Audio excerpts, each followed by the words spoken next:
It is Friday, February 23rd. Let's talk PlayStation. Welcome back, everyone, to another Retribution episode of LTPS. It's been yet again a very busy week, a lot going on in the world of PlayStation. So, as always, let's begin with our PS Plus reminder. You still have some time left to claim your February games before they go away, but we do know for PS Plus Extra and Premium, that lineup is now live on PSN, which also means there's now a new lineup of titles that will be leaving in about a month's time. So, you've got about 30 days left to play these games before they exit the PS Plus catalog, which would be Civilization 6, Chia, Ghostwire Tokyo, Neo The World Ends With You, Outer Wilds. A lot of very big heavy hitters. They take a bit of time to get through, so again, you've got about 30 days left to play these games. Now, moving on to our first news story, it looks like Sony finally did roll out Passkey support for everyone, so we did see they were planning on doing this at some point, but it's out there now, so you can go ahead and enable this under your account security settings. That way you can start using biometric login for PSN. That could be Face ID, Touch ID, Windows Hello, fingerprint scan on Android, but it's just a much more secure way to log into PSN, and it's a lot more convenient as well to not use manual passwords when you have to type those in. We're still in that like transitionary phase where it's going to be like 5-10 years until like a lot of places move over to that type of login method, and manual passwords are a thing of the past. So it's still going to be a long time, but at least Sony now finally has that option available on PSN. I recommend doing that if you have a device that is so equipped. Next up, let's talk about Final Fantasy VII Rebirth coming out very, very soon, and the reviews came out yesterday, which we did know that the review embargo was a week out, and that's always a good indicator that the publisher feels confident about the overall quality of the game, and so that does very much seem to be the case where over on Metacritic across 118 different reviews, it's sitting at a 93, same for OpenCritic, it's a 93 over there, and you know, as we've said many times over, it's very hard for modern games to break 90 on these review aggregate sites where, you know, when you're ranking 100 different reviews, only a handful can sometimes bring down that average. So, and also it depends on what kind of sites they are, including in the overall average. So that's just, it really is impressive. That makes this a series highlight. It's something where it's like the number 2 highest ranking Final Fantasy now. And really the big concern I feel for a lot of people was simply, is this game for the second entry in the remake saga? Is it going to sort of capture the same essence and magic and camaraderie of the characters and the openness of the world that the 1997 original did, which in a certain way it sounds like maybe that is what they were able to achieve. You know, obviously the game is not out just yet, but it seems very encouraging. The one reoccurring thing I'm seeing across a few other different sites, though, is that as far as like negatives go, it seems like some side quests are really falling flat, and there can be some bloat in the open world and between the larger narrative beats, which if those are the only two downsides, then I think there's a lot of good things going into what is such a big part of the overall story for Final Fantasy VII, right? So the part that Rebirth is taking place in. So yeah, a huge congrats to Creative Business Unit 1 and Square for possibly pulling this off in a really big, meaningful way. And now we might just have a early 2024 Game of the Year contender with it only being February. But moving over to Spider-Man 2, we just got some new details on that March 7th update, which is going to include not only New Game Plus, changing time of day, mission replays, but also many other things as well, because in typical Insomniac fashion, it was not simply those things. So over on the PS blog, they did outline exactly what's going down. So there's also new unlockables like ultimate levels and golden gadget styles and more. So I guess there's even more additional things in there that they're not telling us just yet, but they're outlining those two things. There's also new suit styles for several of Peter's symbiote story suits, and you can also set the color for those suitabilities. But there's also new suits as well. Marvel's Hellfire Gala is coming as a variant for both Peter and Miles. There's also updates to photo mode, which includes an action figure mode and stickers, and there's also the changing time of day, like we said. That's something where you have to complete the main story, so nothing too unusual there. But as far as accessibility options go, so the audio descriptions and the screen reader support, it's there now, but they're also adding cinematic captions, high contrast outlines, and also a handful of other tweaks outlined on the Insomniac site. So there's actually a pretty decent changelog there on new things that they're adding, but there's even more suits coming as well. So in partnership with Gameheads, they're offering an early access version to the Fly and Fresh suits. These will be available for $4.99, and all proceeds up to $1 million will go to the Gameheads nonprofit, which is a nonprofit for helping low-income youth and youth of color to learn, grow, and find work in the tech and video game industry. So it's more of an onboarding program, but it seems like a great cause there. And if you are willing to wait, then the Fly and Fresh suits will be available at a later date for free, because as Insomniac has said many times over, they do not charge for suits. So this is simply more of an early access thing going to a good cause, again up to $1 million to the nonprofit Gameheads. But all around seems like a nice meaty update. Obviously it took a little bit longer, and we all kind of know why that happened, but outside of all that, it seems like there's a lot there to enjoy, and maybe to also jump back into the game and check out what's going on with those ultimate levels and the golden gadget styles. Now let's talk about Helldivers 2, because it's been another insane week of Sony probably being surprised by the overall popularity of the game, Arrowhead trying to keep up with the server load, and people just trying to log in to play the game, because you try to get in and there's a queue to log in because there's, it's capped at a certain point. And recently the peak player count on Steam hit 450,000, which is a number so high that there's no way Sony or Arrowhead saw that coming. I mean, for all intents and purposes, they probably walked into this game expecting it to be almost like a new IP, where it's a bit unfamiliar in terms of how well it will do.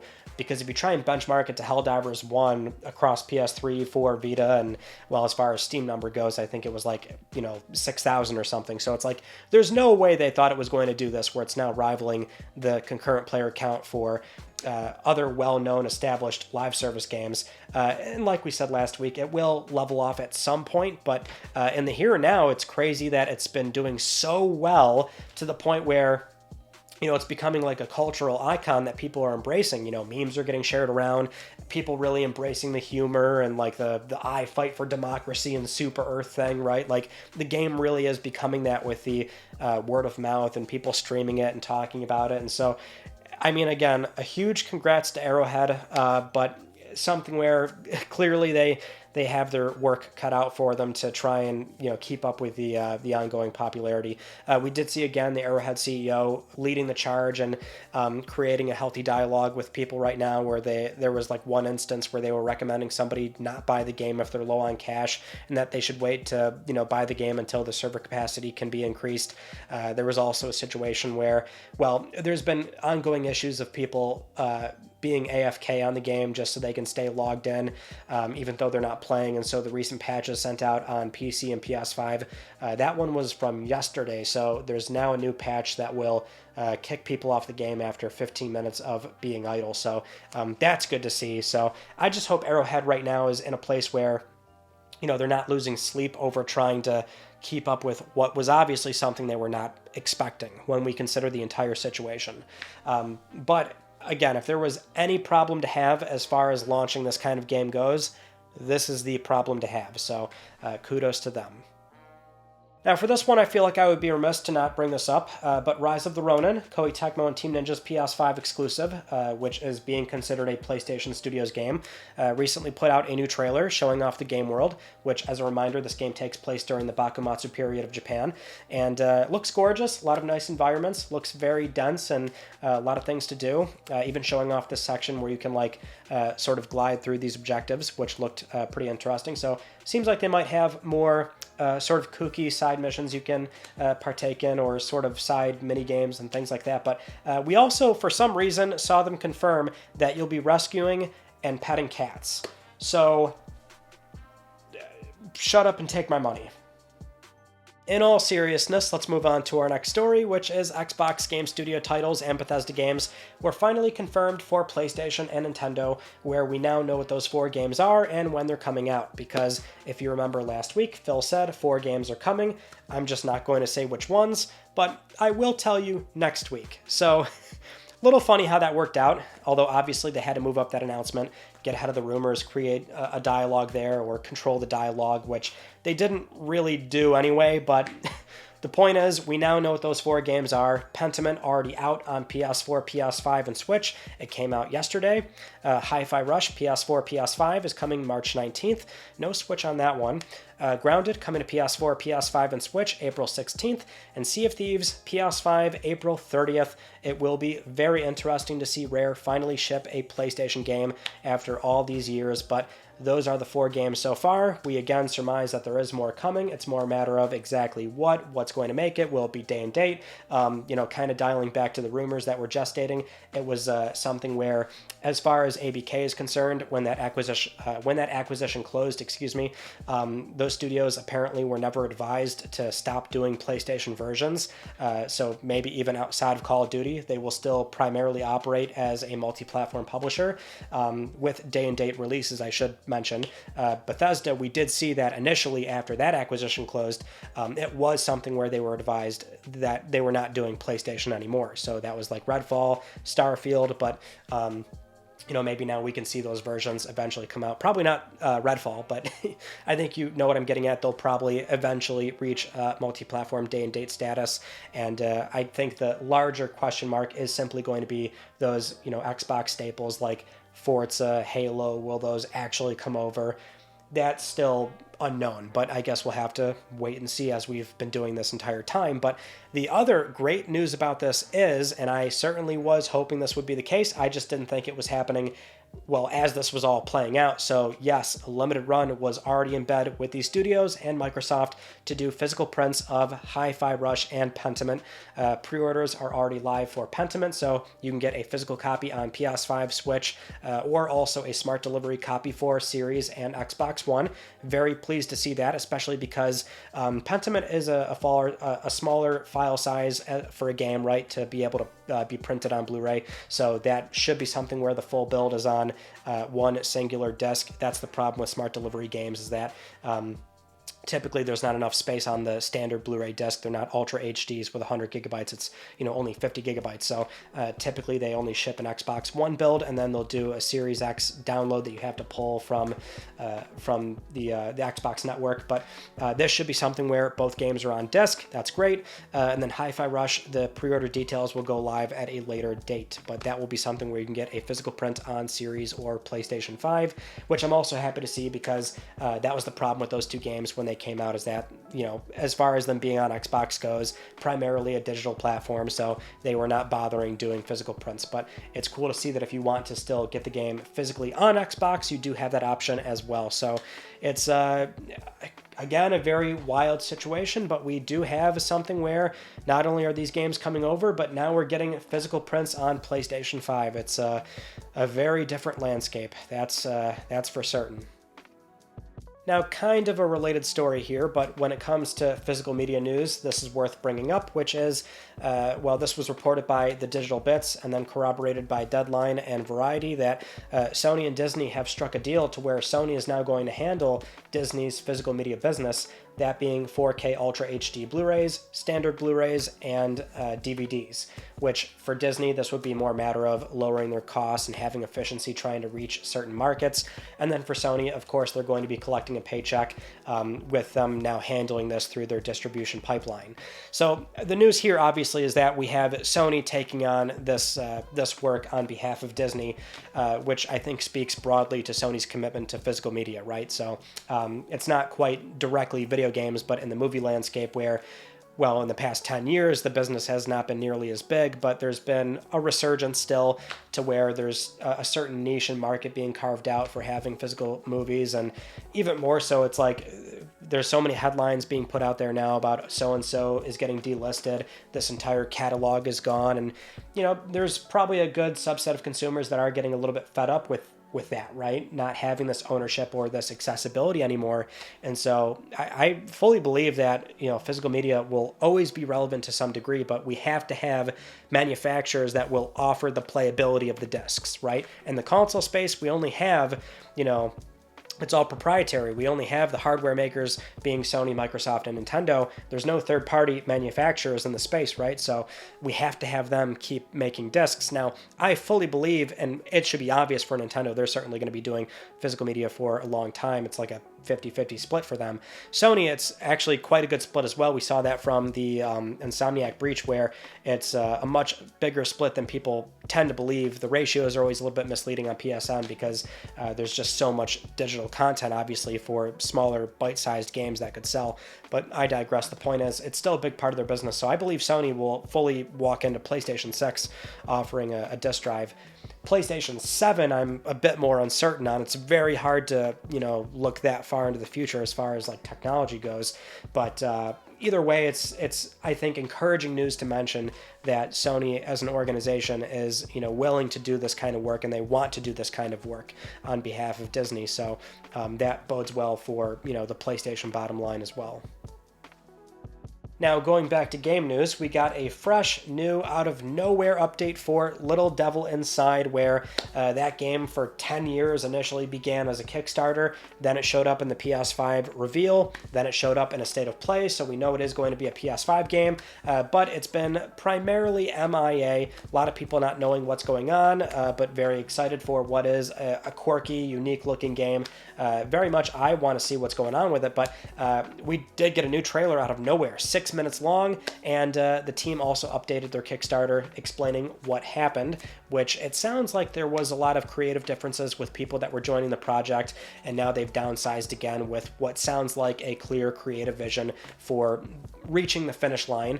So they do say that they're beginning discussions regarding publishing, and that once that is cleared up, they will hopefully have an answer for what everyone wants to know, which I assume means a finalized release date. So perhaps we're only a year and a half away from this game finally coming out. I don't know, maybe they would not put that out there unless they really do feel like they're going to finally ship this game, or maybe they felt under pressure to say something and they're just buying more time. I hope that's not the case, but it seems like they're finally ready to maybe show more of this game, which they did. 6 minutes is pretty substantial. So Little Devil Inside, not totally dead just yet. Next up, let's talk about PlayStation VR2, where it crossed over its first birthday just yesterday, and the PS blog did celebrate by announcing some new games, updates to existing games, or confirming release dates for games we already know about. So starting off with The Wizards Dark Times Brotherhood, that's out right now on PS VR2. That's an action-adventure spellcasting game.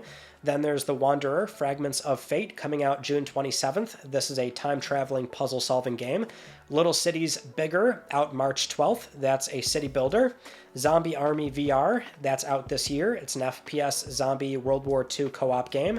Arizona Sunshine 2 got a free update out right away, which has a new Corgi companion. And then there's also the announcement of Soul Covenant out this year, which is a narrative action JRPG. Now, the really big news here on the PS blog is that they also confirmed that Sony is testing the ability for PSVR2 players to access additional games on PC, and they hope to make the support available in 2024, which is kind of a big deal that Sony now embracing PC VR in some way, because that's the one little caveat, is that it's weird how they just snuck that in on the PS blog with just a few sentences and not really making this, I guess, a bigger deal or exactly outlining what this is going to look like. And, I'm almost certain that this is very much a byproduct of PSVR 2 probably not doing that well. As we've said before, in terms of their own benchmarks and comparing it on a launch line basis to PSVR 1, it's probably not doing good there. I think under any circumstance, it was not going to somehow match or get close to Quest sales, where that's standalone and cheaper and not need a PS5 and all that stuff. Obviously, we've ranted about that before, but they're still probably not doing that well with this thing in terms of the sales trajectory. So it seems like maybe this was not on the roadmap, but now it is, because they're trying to do something with, making this headset a bit more viable and trying to sell more headsets. The problem, though, is that I would love for them to fully embrace PC VR. I don't think that's what this is, though, because at that point they would only be selling additional headsets and then nothing else. They wouldn't collect, a cut from any of those games being sold via Steam for PC VR. So, Sony is still in the business of subsidizing hardware by selling a lot of software. So, and I still think there's utility to, giving this thing that functionality and just sell more headsets if this thing clearly is not doing all that well. At that point, you also want economies of scale to help, get your bottom line down on these things.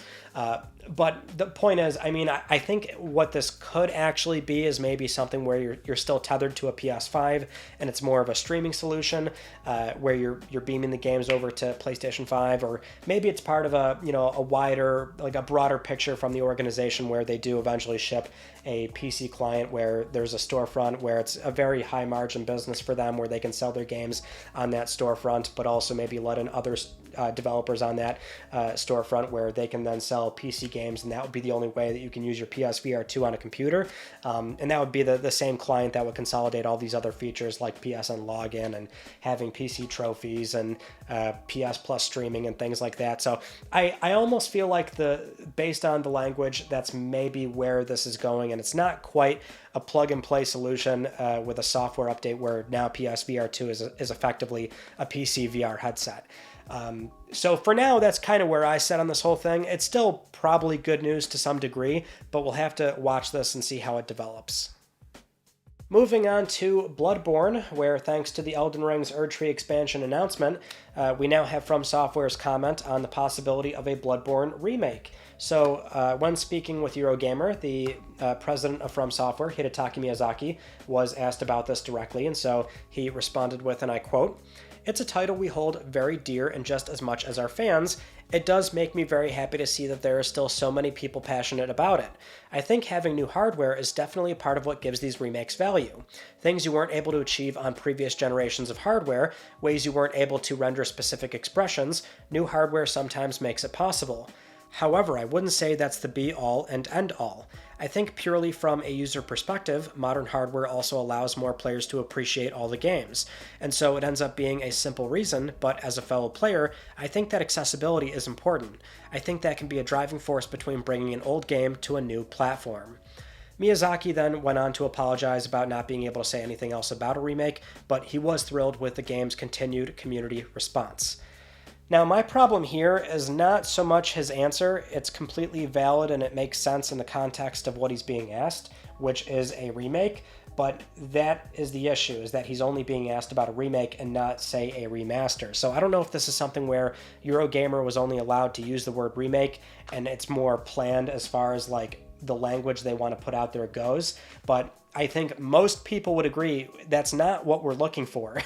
The platform difference is simply one machine out, right? So we're looking for a native PS5 version from many other, outgoing PS4 games that we've seen, where on PS5, it's more a matter of like a frame rate bump, resolution, increasing texture resolution, vegetation, just doing more dense environments. Very sort of, in the grand scheme of things, maybe superficial touch-ups. Maybe they do support ray tracing with a fidelity mode or something, but it's like, that's what we're looking for. We're not looking for a remake from this game, right? So it's a little frustrating that either Eurogamer, this was like a massive oversight and they didn't use the word remaster, or it was a lot more controlled in that they were not allowed to use that word, to instead say remake.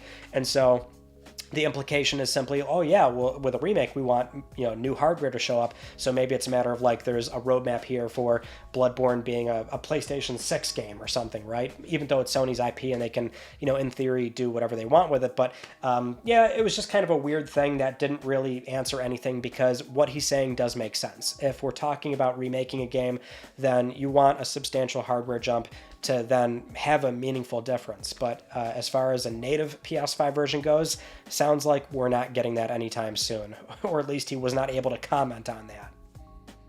Now, while we're talking about news that didn't really tell us much of anything, we also have a story about PS5 Pro from CNBC, where they were speaking with Serkan Toto, the CEO of the Tokyo-based games consultancy firm Kantan Games, and they put out some quotes that made some headlines this past week. So they say, and I quote here, "There seems to be a broad consensus in the game industry that Sony is indeed preparing a launch of a PS5 Pro in the second half of 2024. And Sony will want to make sure to have a great piece of gaming hardware ready when GTA 6 hits in 2025, a launch that will be a shot in the arm for the entire gaming industry." Now, this is right off the back of Sony's stock price dropping considerably from their recent financial report, and with SIE being such a big part of the Sony Group's bottom line, it definitely had an effect on shareholders seeing the sales forecast for PS5 being revised, and Totoki saying that the gradual declines are expected in the next fiscal year. So that's probably why CNBC ran with the story, and at that point it got picked up at a bunch of more traditional game sites. So there's no new info in here. We know that the PS5 Pro rumor goes back to Tom Henderson, which has been a very reliable source, but there's nothing new here.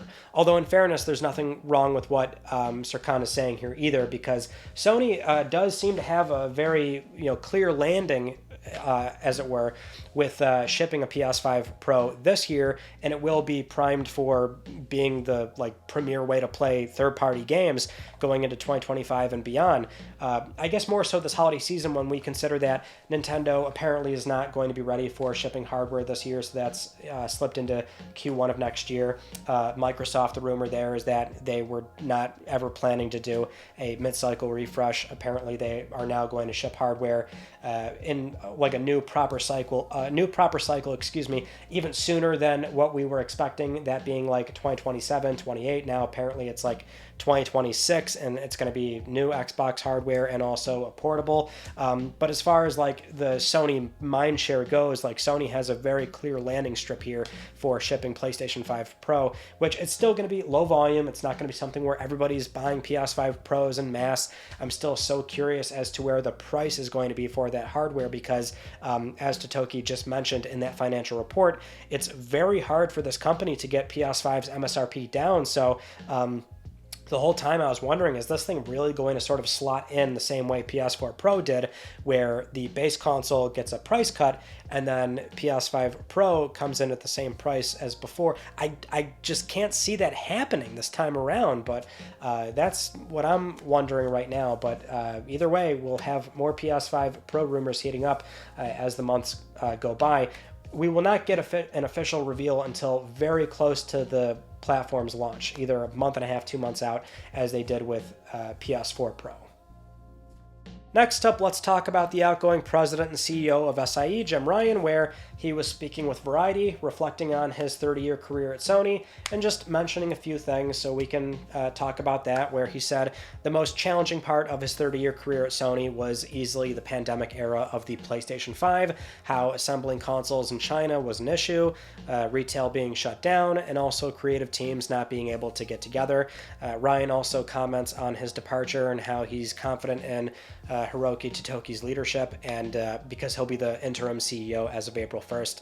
But he does share one piece of advice for his eventual successor, where he says, and I quote, "Never forget that we're an entertainment business. If we continue to entertain, delight, and surprise our community of gamers, I think Totoki-san and whoever follows him will be just fine." Ryan also goes on to say that he does have a new venture on mind for his, post-Sony life, but he isn't saying what it is, but it is in a slightly different direction. And then the article ends off with Jim Ryan's favorite games on each mainline PlayStation, that being Ridge Racer on PS1, GTA 3 on PS2, Uncharted Drake's Fortune on PS3, PS4, Marvel Spider-Man, and PS5 God of War Ragnarok.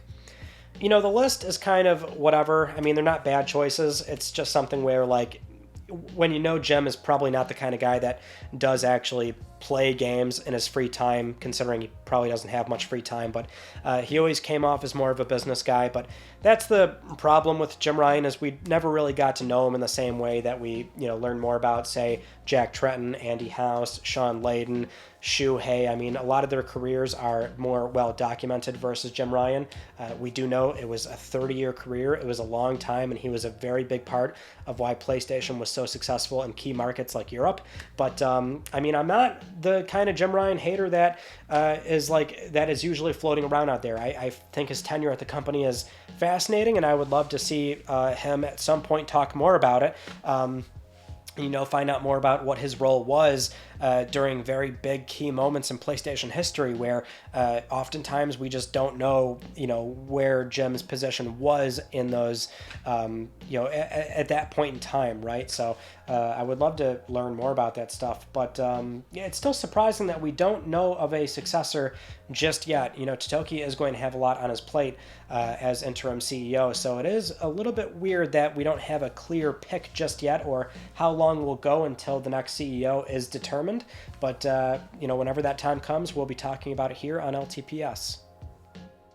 Moving on to the PlayStation Portal, where it was bound to happen, but over on X, it has been officially cracked, shown off by Andy Nguyen, or better known as the Flow in the Scene, where they're showing the PPSSPP emulator running natively on the Portal, and they are showing that they're playing Grand Theft Auto Liberty City Stories, a PSP classic, I might add, but they do have it up and running. They do say that there's no release planned in the future, or near future, I should say, because there's more work to be done, but this was definitely bound to happen. I would assume it was an exploit from the browser, which is accessible. It's kind of tucked away in settings, but you can bring up a browser, and it's like, the second I saw that, I'm like, okay, that's probably the entry point for this device, and curious as to how it runs, because the processor in there is not exactly that beefy, because it really only needs to power up the actual system and run a very basic OS to launch the remote play client. Otherwise it's pretty bare bones, so curious as to the performance, but still cool to see nonetheless. Next up, the Uncharted movie. We have a very brief update on the sequel, which we know is coming, and it sounds like it's finally making some decent progress based on what Mark Wahlberg told Screen Rant, where he said that the script just came in and that the studio called him and said to start growing your mustache. Because as we saw towards the end of the first movie, that's where he's finally got one, because the first movie is more of a Drake origin story, which is where many people had problems with that movie. But hey, the sequel, it seems like they might finally go in the direction where he looks more like Sully, but he may still look fairly young. I don't know. Still depends on exactly how the whole thing pans out. I'll always say I didn't hate the first movie, just clearly that's not what most people wanted, right? It would have been great for them to approach it like The Last of Us HBO. Just stick very close to the source material, and I think you've got a real winner. But I'll watch the sequel to this whenever it does eventually come out. Now, with all that said, it is time for Let's Talk Plus, the weekly Let's Talk PlayStation giveaway, where one of you can win a $10 PSN code. I would like to congratulate this viewer right here. I'll be contacting you very soon via email or X, and if you would like to win a $10 PSN code, it is so simple. Follow the link down below. Supporting this channel, a number of ways can gain you an entry, and I'll announce the winner next week, because I'm trying to help pay for your games. Those are all the news stories from this past week that I wanted to talk about with you all, and our Tuesday video was a look at my current and growing PS5 physical games collection so far, which has been getting quite big, but I guess a lot of you really like that, but I just don't know if I want to do that for PS2, 3, 4, the libraries that are really big. Maybe at some point, but I'm glad you all enjoyed those casual talks that we sometimes tend to do. And as always, another upload on Tuesday, but until then, that is it. So that concludes this week's episode of Let's Talk PlayStation. I'm Ryan Benecki. Thank you all so much for talking with me, and I will see you all next Friday.